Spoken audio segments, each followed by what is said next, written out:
స్పష్టత లేకుండా అంధత్వంతో అనుకరించకండి. సచిన్ టెండూల్కర్ యొక్క క్రికెట్ని ఆయన బ్యాటింగ్ని అభిమానించడం తప్పని నేను అన్నాను. సచిన్ టెండూల్కర్ వెనకాతల జీవితాన్ని కూడా మీరు పరిశీలించండి. ఇవాళ టెండూల్కర్ బాంబేలో ఒక వీధిలో ఇల్లు కట్టుకుంటే, టెండూల్కర్ ఈ వీధిలో ఇల్లు కట్టుకుంటున్నాడు కాబట్టి మా ఇళ్ల ధరలు పెరిగాయని ఆ వీధిలో ఉన్న వాళ్ళందరూ పండగ చేసుకున్నారు. టెండూల్కర్ ఆ వీధిలో ఉన్న అందరిళ్ల వాళ్ళకి ఉత్తరాలు రాసి పంపించాడు. నేను ఇల్లు కట్టుకుంటున్నప్పుడు ఫౌండేషన్ వేసేటప్పుడు రాళ్లని పేల్చవలసి వస్తే అప్పుడప్పుడు చిన్న చిన్ని బాంబులు పెట్టవలసి వస్తోంది. రాత్రింబవళ్ళు పనిచేయడంలో చప్పుళ్ళు జరుగుతున్నాయి, ట్రక్స్ వెడుతున్నాయి, ట్రక్స్ వస్తున్నాయి.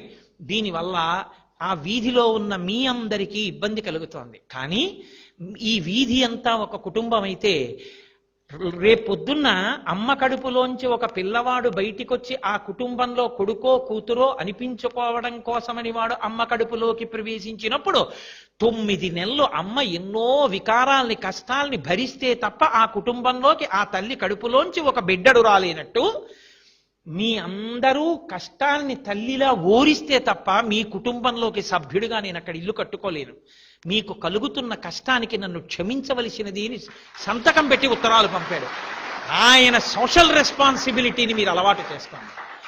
ఇవాళ పనికి మాలినటువంటి వాళ్ళు 2-3 మ్యాచ్లు ఆడినటువంటి వాళ్ళు 4వ రోజున విమానాశ్రయాల్లోనూ పార్కుల్లోనూ మ్యూజియంస్లోనూ కనపడకూడనటువంటి రీతిలో, సమాజానికి ఆదర్శము కాని రీతిలో ఫోటోల్లో కనపడుతుంటారు. సచిన్ టెండూల్కర్ ఇవాళ ప్రపంచ ప్రఖ్యాతమైన ఆకర్షణ ఉన్న వ్యక్తి. మాట మాట్లాడడం ఏదైనా మాట్లాడచ్చు. ఆయన క్రికెట్లో అధపతాళానికి పడిపోయిన రోజులున్నాయి.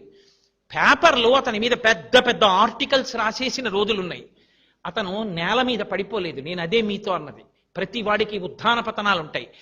ఏ బ్యాట్ నన్ను వృద్ధిలోకి తెచ్చిందో ఆ బ్యాట్తో నేను జవాబు చెప్తానని చెప్పాడు. కఠోర క్రమశిక్షణ.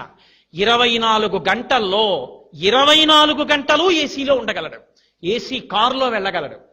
కానీ మండుటెండలో ఒక రోజు ఉదయం 9 నుంచి 6 గంటల వరకు 35 సంవత్సరాలు దాటిపోయిన వ్యక్తి 178 రన్స్ కొట్టి గ్రీజ్ మధ్యలో రన్నర్ సాయం లేకుండా పరిగెత్తగలుగుతున్నాడంటే, ఫీల్డింగ్ చేయగలుగుతున్నాడంటే అతని ఏసీని ఎంత పక్కన పెట్టి ఎంత పరిశ్రమ చేస్తున్నాడో, ఒక టార్గెట్ రీచ్ అవ్వడానికి అతను ఎంత కఠోర పరిశ్రమ చేస్తుండి ఉంటాడో మీరు ఆలోచించండి.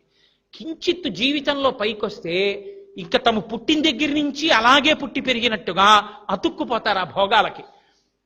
ఎంత సింపుల్ లివింగ్ అతని వెనకాతల లేకపోతే అతను తట్టుకుని